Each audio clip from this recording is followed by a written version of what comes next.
Doctor Rivera, ¿cómo está? Gracias por acompañarnos. ¿Cómo estás, Patricia? ¿Qué tal? Buenas tardes. Buenas tardes. Cuéntanos un poco lo que hemos visto. Se ha expuesto del lado de las víctimas la queja por el fallo de la Corte, de la Sala de la Corte Suprema presidida por el doctor Villestein, y hemos escuchado al procurador del Estado peruano. La primera pregunta que tendría que hacerle es ¿cuál era la labor del procurador del Estado peruano, que particularmente no nos ha quedado claro qué cosa está defendiendo en la Corte Interamericana de Derechos Humanos?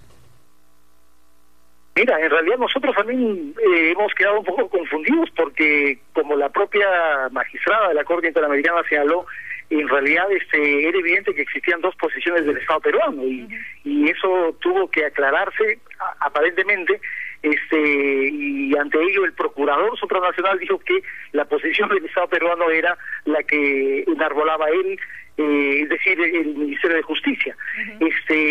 Por lo tanto, no nos queda muy claro el rol que ha venido a cumplir el procurador Viteri. Él ha pretendido definitivamente hacer actos de defensa de los magistrados, Villestein y Pariona, en el sentido de afirmar de que no hay nada que cuestionar en el contenido de la sentencia y que consecuentemente el Estado peruano habría cumplido en términos absolutos e íntegros las obligaciones internacionales que tiene, a diferencia de la opinión del procurador supranacional, que dice que no hay un cumplimiento porque justamente esa es la razón por la cual el Poder Ejecutivo ha interpuesto una acción de amparo contra esa misma sentencia, pidiendo nada menos que se anule la sentencia de la Sala Penal Permanente de la Suprema. ¿Por qué va? ¿Quién decide qué procurador representa al Estado y por qué va Viteri en todo caso?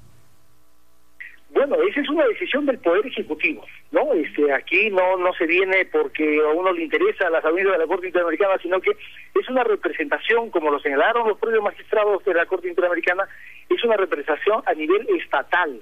Y por lo tanto es el Estado peruano, a través de la Procuraduría Supranacional de Derechos Humanos, que está a cargo del Ministerio de Justicia, la que decide quiénes son los representantes del Estado peruano. En este caso, sospechamos que ha habido un acuerdo entre el Ejecutivo y el Poder Judicial para designar como una suerte de agente alterno al procurador Viteri, a pesar de esta abierta contradicción, en realidad un poco ridícula, que hemos visto ahora en la sesión de cumplimiento que acaba de culminar aquí en San José de Costa Rica. Eso le iba a decir, Carlos. Creo que hemos asistido a un hecho bastante penoso que da cuenta de un Estado que ni siquiera tiene claro cómo tiene que manejar un tema como este.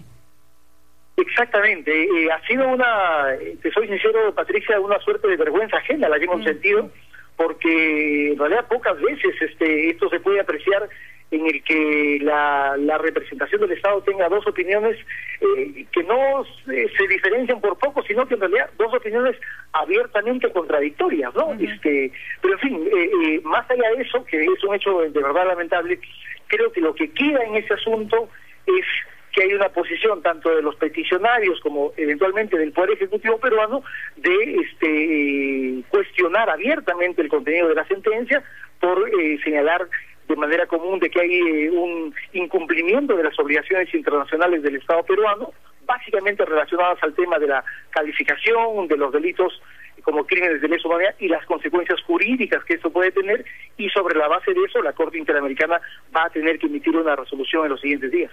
Carlos, yo no creo que pueda emitir un pronunciamiento que no sea a favor de las víctimas, porque la verdad que el papel del Estado peruano ha sido tan pobre que casi provoca castigar no solo por haber mandado esos dos representantes. ¿Qué consecuencias puede traer un fallo de la Corte en este sentido? ¿Qué cosa puede pedir la Corte en su resolución? La petición que nosotros hemos formulado es que efectivamente, en términos concretos, la sentencia del 20 de julio es un documento del Estado peruano que genera un incumplimiento de las obligaciones internacionales del Estado peruano. ¿Por qué razón? Porque efectivamente no solo absuelve a algunos acusados o condenados y le reduce las penas a otros, sino porque además sustrae de las responsabilidades internacionales del Estado peruano en cuanto a la calificación de algunos hechos graves que bajo ninguna circunstancia pueden dejar de ser considerados como crímenes de lesa humanidad, como el caso Barros Altos. Y sobre la base de eso, la petición que se está haciendo es que justamente la Corte Interamericana haga un señalamiento a través de la resolución de cumplimiento de que el Estado peruano ha incumplido esas obligaciones internacionales. Ojo, la Corte Interamericana no va a emitir una resolución que diga que se anula la sentencia del caso Barrios Altos, emitida por la Suprema, porque no le corresponde. ¿De acuerdo? Pero tras ese pronunciamiento en el que la Corte Interamericana diga hay un incumplimiento y dé las razones por las cuales señala esa opinión y esa decisión, ya tendremos que evaluar en los procedimientos internos cuál es el camino para que la Corte Suprema de Justicia, desde nuestro punto de vista, anule esa resolución, como que efectivamente ya hay un antecedente en otro caso, el caso de la Cruz Flores, en el que efectivamente, igual manera, la Corte Interamericana señaló que una sentencia de la Corte Suprema de Justicia del Perú había incumplido las obligaciones internacionales y la Corte Suprema tuvo que modificar esa decisión judicial. De acuerdo, esa segunda etapa ya es un tema interno, digamos, ¿no es cierto? Modificar la decisión judicial de la Suprema. Es un tema que nos corresponde. ¿Carlos? Sí, aló. Sí, te preguntaba entonces que de acuerdo con eso ya la decisión de cambiar el fallo o corregirlo es un tema interno, ¿no es cierto? De que tenemos que ver nosotros acá. Es un tema, efectivamente, Patricia, es un tema interno, pero que se va a hacer sobre la base de la decisión que tome la Corte Interamericana. De acuerdo. ¿No es cierto? Ahí el Perú no puede someter a interpretación la sentencia o decisión de cumplimiento de la Corte Interamericana.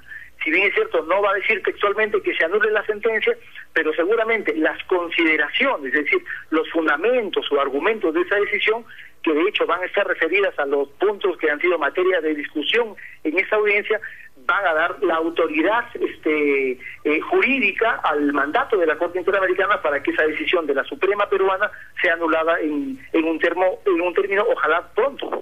De acuerdo. De acuerdo, doctor Rivera, muchísimas gracias por atendernos y estaremos entonces a la espera de este fallo de la Corte Interamericana de Derechos Humanos y hay que decirlo, ha sido muy ilustrativo poder ver cómo sesiona, cómo funciona la Corte, cómo se expone un caso ante la Corte y por supuesto, como bien decía el doctor Rivera, una vergüenza ajena lo que ha pasado con el Perú.